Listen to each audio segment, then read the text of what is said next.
Documents required for pre-approval. Did you know this is the largest question that we get? So I'm here to answer your questions, burning questions about what you need for a smooth pre-approval process. Okay, so the first thing we're going to talk about is income. So we have to have income to repay the loan. So if you're employed, if you have a job and that's where your income is from, we're going to need 2 years of everything. W-2s. If you're self-employed, we'll need tax returns. If you're not, we won't. So W-2s and or tax returns. We also need pay stubs. If you get pay stubs, we need pay stubs. So we'll need those for 1 month. Now, if you are paid in alternate ways, so some of you might be retired, you might receive Social Security, there's disability income, there's child support. We just need to see in your bank statements, we need to see that money being deposited. And then we also need, for example, a Social Security award letter or a pension letter. We need to see the documentation to show that that income exists and that it's going to be continuing for at least 36 more months. So any income that you do receive outside of a full-time job needs to be a continuance of at least 36 months. So that's really important for things like child support, for example.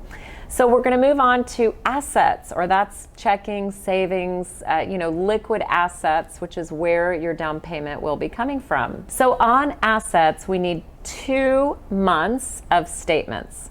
So we need all the pages. Unfortunately, lenders love paperwork. The reason we need all the pages is because we don't know what we're missing. If we see page 1 of 25, if you have a big, investment account statement, we don't know what's on the other 24 pages. So we need to make sure we're looking for things like unknown miscellaneous deposits that we don't know where they came from. So that's what lenders are really looking for. On the checking and savings, obviously we're looking for the deposits of your income, whatever the source may be. We're also looking for payments to things that might not be on the credit report. So for example, if in 2 months in a row we see that you consistently pay someone or a company a certain amount and it's not on your credit report, it's not your rent, we're like, hey, do they owe money that we don't know about? That's what we're looking for.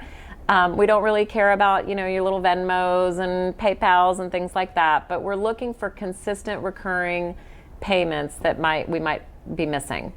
We're also looking for large deposits. So large deposits is really important. We have to source where any non-employer deposits come from that are large. So large would be over and above what your normal, monthly income is. We want to make sure that that's not a loan that you're required to repay. So how do we know if it's a counter deposit for $10,000? How do we know it's not a loan? How do we know you didn't get a cash advance on a credit card or a line of credit? So all we need to do is simply source where that money came from. It might have come from another account.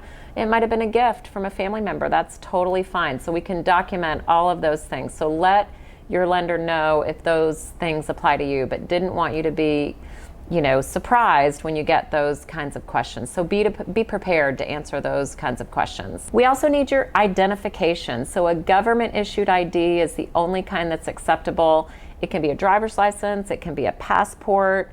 If you are in the country on a visa, or if you're a permanent resident, be prepared to provide that card or documentation of your work visa as well. There's other miscellaneous information that's needed that may or may not apply to you, but if you have an extenuating circumstance like a bankruptcy or foreclosure, child support paid or received, be prepared to provide those documents. Copies of the court orders, copy of a divorce decree, copy of a bankruptcy filing. And also if you own other property, we need to know the mortgage statement. We need to show that to show if you escrow or not.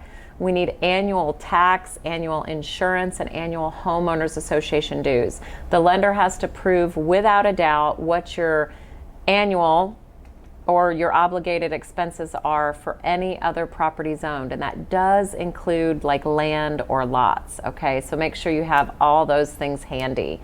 All right, we've got more detail down in the script, down in the description.